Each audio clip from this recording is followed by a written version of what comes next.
guys, welcome back to the Magnet Minute. My name is Amy and I'm your host. Do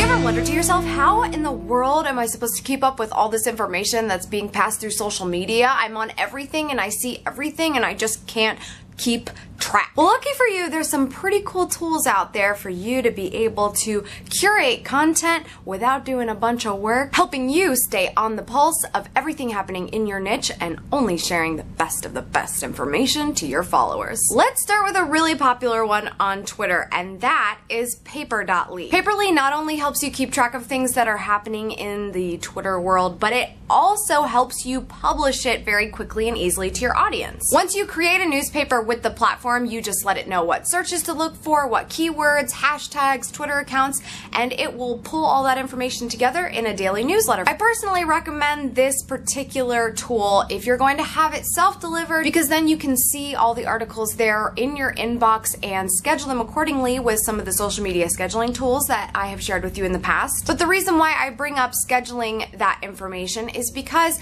personally, I think that the Paper.ly newspapers, when automatically tweeted, are really sort of spammy. And people would much rather see that you tweeted out their link individually instead of curated with a whole bunch of other stuff in a newspaper, because they're more likely to be thankful for the fact that you actually found their stuff and it wasn't automatically pulled by this other third-party client. There are plenty of people that have actually built a following by automatically publishing those newsletters to Twitter, but I would take it on a case-by-case basis and test it out for yourself. Check to see if people are actually clicking over and looking at the newsletter, and if they're not, then you'll know that individually tweeting that information instead will not only be better for your content calendar, but it'll be much better received by your audience. If you like the idea of content curation so you can publish your own little magazine, sort of like Paper.ly but a little bit more selective, you should go with Storify. I personally think Storify gives you a lot more options. You can drag stories from Twitter content, YouTube, all kinds of stuff, and it's a really kind of nice layout. And then you can of course publish to any social network you like and let people know that they have been featured in your magazine. If you're like me and you're not so much worried about publishing content curated newspapers or magazines,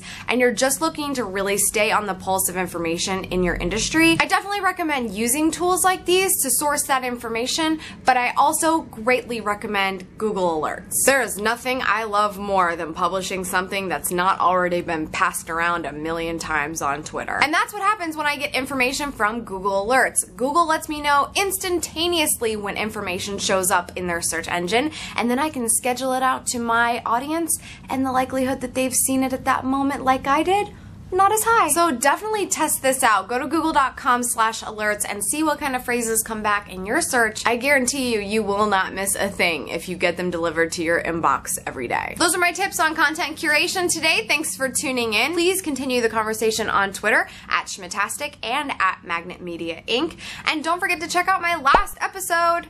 It's here, and you won't miss the next one if you subscribe to this channel. So do that. I'll see you next time on the Magnet Minute. For more great tips and resources, make sure you sign up for the Magnet Media Resource Center, a newsletter at magnetmediafilms.com/subscribe.